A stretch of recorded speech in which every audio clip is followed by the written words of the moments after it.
Hello everyone, this is Sandhya. Welcome to our channel Yadu campus. दोस्तों, आज से हम हिंदी पढ़ने वाले हैं। हिंदी का सिलेबस हम आपके साथ ऑलरेडी डिस्कस कर चुके थे। आप किसी भी कंपटीशन की तैयारी कर रहे हैं और उसमें हिंदी सब्जेक्ट आता है तो आप यहां से पढ़ सकते हैं।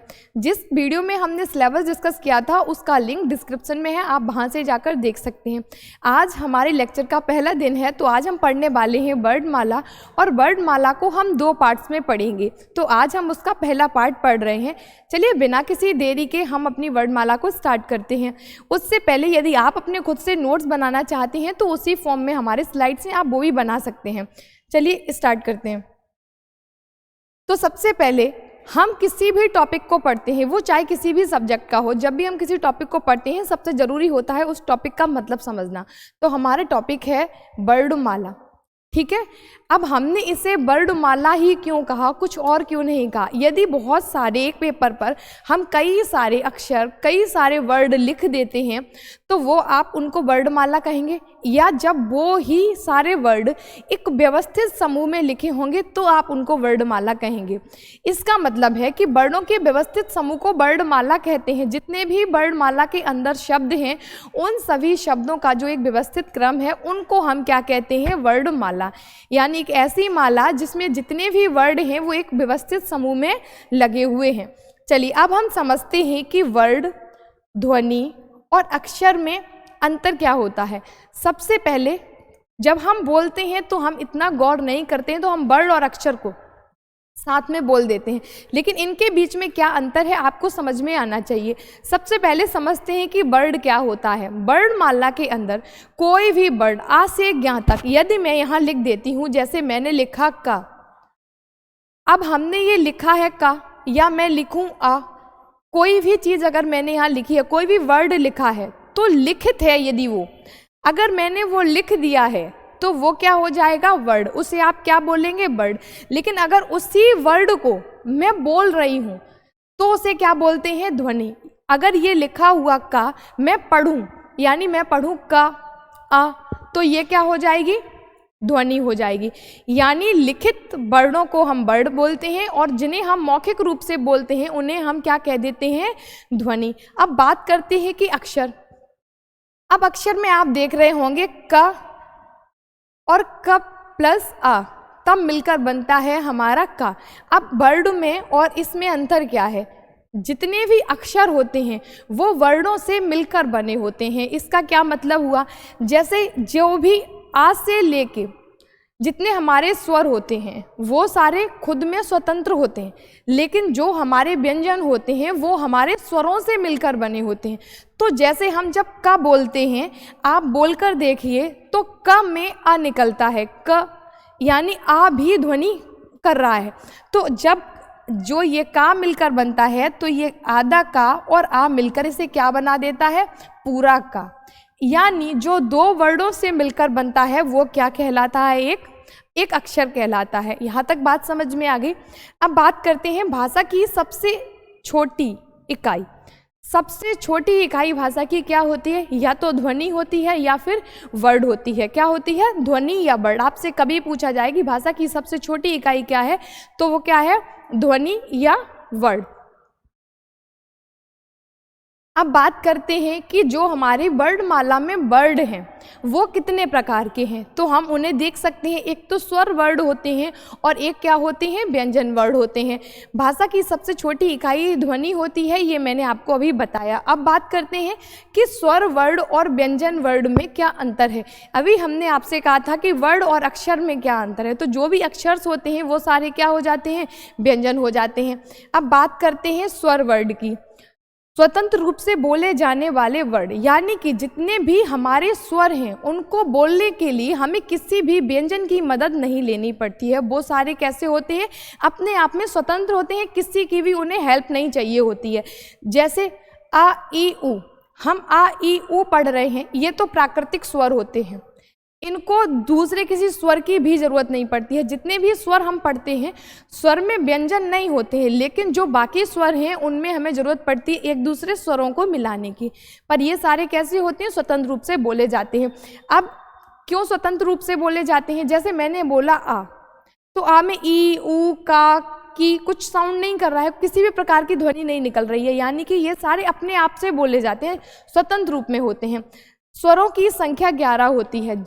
जैसे हम इजीली हमें क्या लगता है कि जैसे आ से अंगा तक क्या होते हैं, हमारे स्वर होते हैं, लेकिन आ से अंगा तक स्वर नहीं होते हैं, आ से ओ तक स्वर होते हैं। तो स्वरों की संख्या कितनी होती है? 11। ये आपका 1 नंबर में क्वेश्चन पूछ लिया जाता है कि स्वरों की संख्या कितनी होती है? 11 होती है। अब बात करते हैं व्यंजन वर्ड की।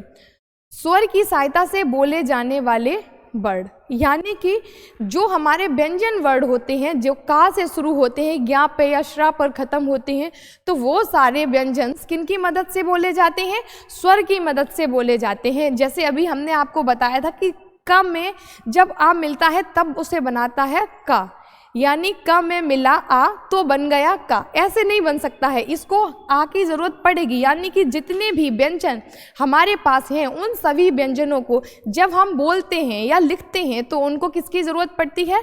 अपना आपको कंप्लीट करने में स्वरों की ज़रूरत पड़ती है। ठीक है, अब बात करते हैं कि वर्णमाला में कितने वर्ड हैं। ये आप सबको पता है कि हमारी वर्णमाला में 52 अक्षर होते हैं, यानी कि 52 वर्ड होते हैं। अब उन वर्डों में से स्वरों की संख्या आपको अभी मैंने बताई कि उन में से स्वर 11 होते हैं। अब स्वर 11 होते हैं तो व्यंजन कितने हो जाएंगे? 41 हो जाएंगे। अब जब व्यंजन 41 हो गए, स्वर 11 हो गए, अब इनको अच्छे से पढ़ते हैं एक एक को। इनमें से मूल स्वर कितने होते हैं? 4। ठीक है, मूल स्वर कितने होते हैं? 4। और मूल व्यंजन होते हैं 33, यानी कि 33। अब ये और ये एक एक नंबर में अपना अलग अलग खुद में क्वेश्चन बनाते हैं, यानी कि आपसे पूछा जाएगा, या तो आपसे ये पूछा जा सकता है कि मूल स्वर कौन से होते हैं, आपसे पूछा जा सकता है कि मूल स्वरों की संख्या कितनी होती है, आपको पूछा जा सकता है स्वरों की संख्या कितनी होती है, आपको पूछा जा सकता है व्यंजन टोटल व्यंजनों की संख्या कितनी होती है। अब अगर उन्होंने ये नहीं पूछा कि पूरे व्यंजनों की संख्या कितनी होती है, तो वो आपसे पूछेंगे कि मूल व्यंजनों की संख्या कितनी होती है। तो अगर आपसे पूछा जाएगा मूल व्यंजनों की संख्या कितनी होती है तो 33, और सब मिलाकर कितने होते हैं? 41। चलिए अब देखते हैं स्वरों को। स्वर हमारे पास कितने हैं? 11। गिन लेते हैं। आ, बड़ा, छोटी, बड़ी, छोटा ऊ, बड़ा ऊ, ऋषि बाबा, ए, ओ। 11 हो गए पूरे। अब इन 11 स्वरों को, कौन से स्वर को क्या कहते हैं वो समझ लेते हैं। अब आ और आ के नीचे लिखा है कंठ। इस कंठ का क्या मतलब है? जब भी हम आ और अ को बोलते हैं, उनका उच्चारण करते हैं, तो हमें हमारी जो आवाज़ होती है, हमें किसकी मदद चाहिए होती है? हमारे कंठ की, गले की। आप खुद से बोलकर देखिए कि जब आप आ और आ बोलेंगे तो आवाज़ कहाँ से आती है? कंठ की। इसलिए हमने इन्हें क्या कह दिया? कंठ स्वर। अब बात करते हैं ई और ई की। जब हम ई और ई को बोलते हैं, उनका उच्चारण करते हैं, तो हमें तालु की ज़रूरत पड़ती है, यानी कि जब हम ई बोलेंगे और ई, तो जो हमारी ये जीभ है वो कहाँ जाकर लगती है? नीचे। ई और ई आप बोलकर देखिएगा, आपको पता चल जाएगा। इसीलिए हमने इन्हें क्या कह दिया? तालु व्यंजन। अब बात करते हैं ऊ और ऊ की। जब हम ऊ और ऊ को उच्चारण कर रहे हैं तो हमारी किस अंग की जरूरत पड़ रही है? ओठों की, यानी कि ऊ और ऊ बोलते समय हमारे ओठ एक्टिविटी कर रहे हैं, तो इनको क्या कह दिया? ओष्ठ व्यंजन। आप आसानी से याद रख सकते हैं, आप जो भी स्वर बोल रहे हैं या जो भी व्यंजन बोल रहे हैं, अब आप जब भी आप बोलें तो आप ये देखें कि आपके इतने इतने मुख का कौन सा भाग एक्टिविटी कर रहा है। अगर एक साथ 2 कर रहे हैं तो वो दोनों मिलाकर हो जाएंगे, अगर एक साथ एक ही कर रहा है तो वो एक ही हो जाएगा। चलिए आगे, जैसे ऋषि, हम जब ऋषि को बोलते हैं, उसका उच्चारण करते हैं, तो जो हमारी जीभ है वो ऊपर जाकर उल्टी हो जाती है, तभी हम सही से उच्चारण कर पाते हैं। बाकी सारे गलत बोलते रहते हैं, तो गलत नहीं बोलना, आपको ऋषि पूरा सही से बोलना है। तो जब आप बोलेंगे तो वो क्या हो जाएगा? मूर्धा, यानी उस भाग को हम मूर्धा कहते हैं। तो इसलिए ऋषि कौन सा व्यंजन हो जाएगा? मूर्धा व्यंजन है। ये सब अपने आप में अलग अलग तरीके से पूछ लिए जाते हैं कि कंठ स्वर कौन सा है, तालु स्वर कौन से हैं, तो आप इनको आराम से याद रखना। अब बात करते हैं, ये कंठ और तालु दोनों हैं, क्योंकि ये जब ए को हम बनाते हैं तो देखो कंठ और तालु, आ और ई मिलके क्या बनती है? ए। तो इसीलिए जब हम इसे बोलते हैं तो हमारे कंठ की और हमारे तालु, यानी यहाँ से भी आवाज़ आती है और हमारे जो हमारी ये जीभ होती है वो भी जाके तलवे पर लगती है, तो ये क्या हो जाएंगे? ए और ए। तो इसे हमने क्या कह दिया है? कंठ तालु। यहाँ तक समझ में आ गया? आगे बढ़ते हैं। जैसे ओ और औ, जब हम ओ और औ को बोलते हैं तो कंठ और ओष्ठ यानी कि हमारे कंठ की और हमारे होठों की ज़रूरत पड़ती है, तभी हम इसे बोल पाएंगे। आप बोलकर उच्चारण करिए ओ और आओ। आपको हर शब्द को यानी कि जो भी ये स्वर लिखे हैं हर एक वर्ड को बोलते समय उसका उच्चारण सही ढंग से करना है, तभी आप इनको पहचान पाएंगे। अगर आप गलत जो नॉर्मल लैंग्वेज बोलते रहते उसमें बोलेंगे तो आप नहीं कर पाएंगे, ठीक है। तो जब हम ओ और औ को बोलेंगे तो हमारे कंठ और ओठ दोनों की ज़रूरत पड़ती है, इसलिए हम इसे क्या कह देते हैं, कंठ ओष्ठ, ठीक है। अब बात करते हैं आ और ऊ मिलकर बनता है ओ। आ और ऊ मिलकर ओ बनता है, इसीलिए इसे क्या कहते हैं, कंठ ओष्ठ। कंठ और ओठ से मिलकर बनता है। आ और ई मिलकर बनता है ए, इसीलिए इसे क्या कह देते हैं, देखो कंठ और तालु, क्योंकि आ बोला जाता है कंठ से और ए बोला जाता है तालु से, तो आ और ई मिलके क्या बना देता है, ए बना देता है। यहाँ तक समझ में आ गया। चलिए अब बात करते हैं, हमने आपको शुरुआत में बताया था कि जो हमारे मूल स्वर होते हैं वो 4 होते हैं। अब हम समझते हैं वो मूल स्वर 4 कौन से होते हैं, यानी कि इन्हें हम प्राकृतिक स्वर भी कहते हैं, और ये जो वो प्राकृतिक स्वर होते हैं उन्हें हम मूल स्वर कहते हैं। आ ई उ और ऋषि बाबा, ये सारे क्या हो गए, मूल स्वर हो गए। अब बात करते हैं संयुक्त स्वर ए ओ ओ। अब ये संयुक्त स्वर क्यों हैं, संयुक्त स्वर इसलिए है क्योंकि इनको बोलने के लिए हमें किन्हीं 2 स्वरों की ज़रूरत पड़ती है, तब जाकर इसको हम बना पाते हैं। जैसे जब हम ए को बना रहे हैं तो हमें आ की प्लस ई की ज़रूरत पड़ रही है, तब जाकर हम ए बना रहे हैं। आ की और बड़ी ई की ज़रूरत पड़ रही है, तब जाकर हम ए को बना रहे हैं। तो जिनको बनाने में 2 वर्डों की यानी 2 स्वरों की ज़रूरत पड़ती है उनको हम कहते हैं संयुक्त स्वर। अभी आपने पीछे वाली स्लाइड में देखा कि ये चारों के चारों 2-2 स्वरों से मिलकर बन रहे थे, इसीलिए इन्हें प्राकृतिक स्वर भी नहीं कहते हैं। तो ये क्या हो गए, संयुक्त स्वर। अब बात करते हैं जो भी ये स्वर हैं ये अलग अलग तरीके से कैसे हैं। अब हम बात करते हैं मात्रा के आधार पर, यानी मात्राओं के आधार पर ये कितने प्रकार के हैं। हर्ष स्वर, दीर्घ और प्लुत, यानी जब मात्रा चढ़ती है तब इन्हें क्या बोलते हैं, नहीं चढ़ती है तब क्या बोलते हैं। चलो समझते हैं। हर्ष स्वर किसे कहते हैं, आ ई उ ऋषि बाबा, इन्हें ही क्यों कहते हैं, इसका मतलब होता है छोटा, यानी कि जो इजीली बोल दें हम, आ ई उ ऋषि बाबा बोल दिया। ये प्राकृतिक स्वर भी होते हैं, ठीक है। ऊपर देखो मूल स्वर भी होते हैं और यही होते हैं ह्रस्व स्वर। इतना समझ में आ गया। अब देखो दीर्घ स्वर, दीर्घ माने होता है लंबा। आप हिंदी के प्रश्न उत्तर को जब आंसर करती होंगे तब भी आपने देखा होगा कि हमारे में आते हैं दीर्घ उत्तरीय प्रश्न, यानी लंबा खींचो। तो जब लंबा खींचा जाए, यानी कि जब हम आ को बोलेंगे तो कैसे बोलेंगे, आ। ई को बोलेंगे तो ई बोलेंगे तो वो तो छोटी ही हो जाएगी, लेकिन जब ई को बोलेंगे यानी कि मात्राएं चढ़ रही हैं तो उनको हम क्या कहते हैं, दीर्घ स्वर, मात्रा के आधार पर।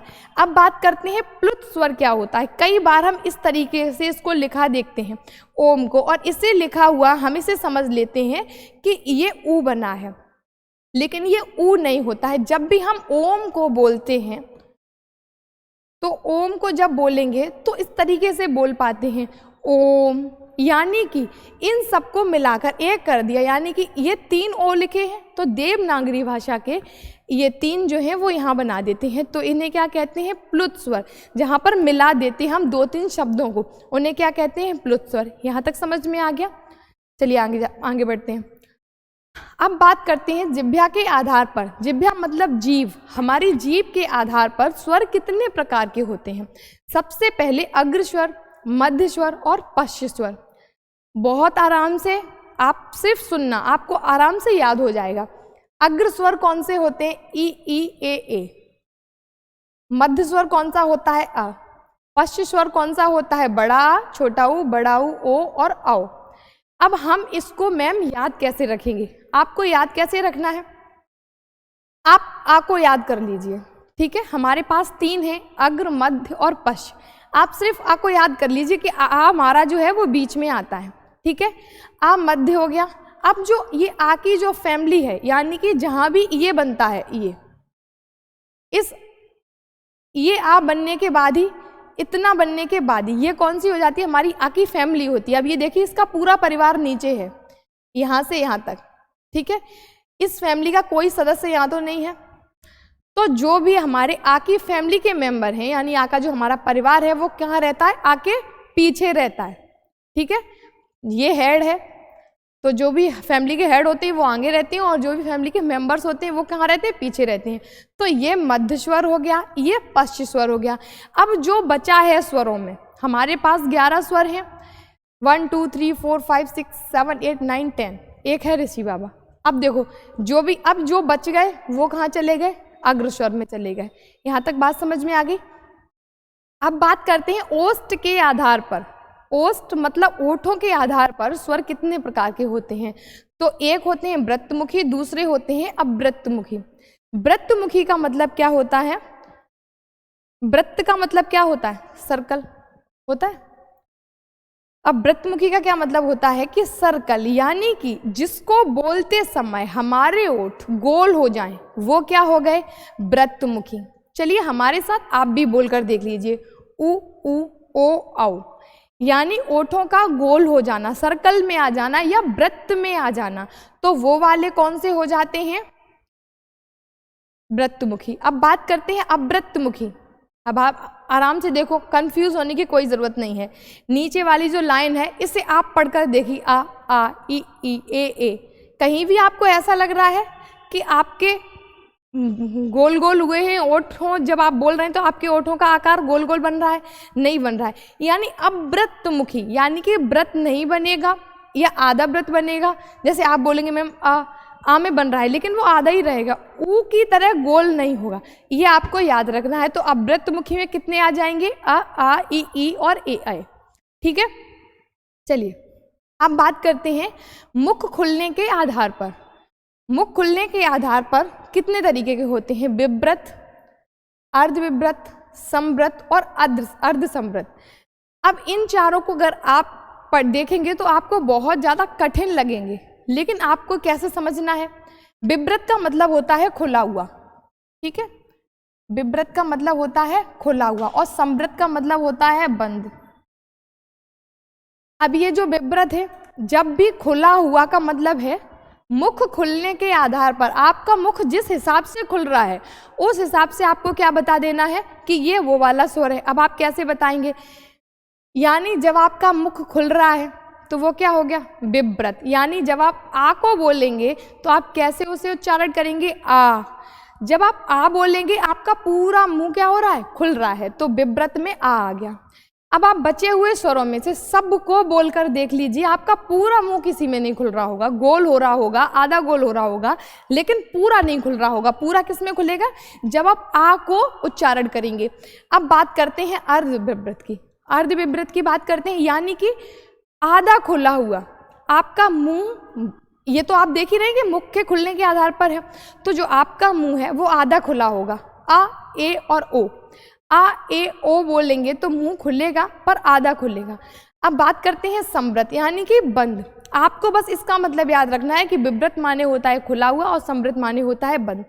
संव्रत जब स्वरों की बात होगी तो देखिए आप चारों के चारे बोलकर देख लीजिए, ई उ, ई उ में एक में भी आपको मुख खोलने की जरूरत नहीं पड़ी, आपका मुंह खोलने की कोई जरूरत नहीं पड़ रही है।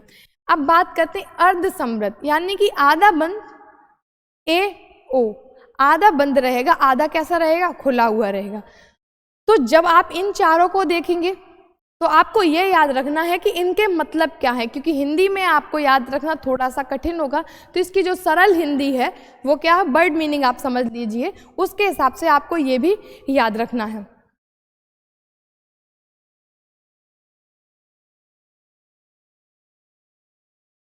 आज के वीडियो में इस पार्ट में हमने व्यंजन को पढ़ा। अगर वीडियो आपको समझ में आया हो और अच्छा लगा हो तो लाइक कर देना, और चैनल पर नए हैं तो चैनल को सब्सक्राइब कर लेना। मिलते हैं नेक्स्ट पार्ट में, तब तक के लिए बाय बाय।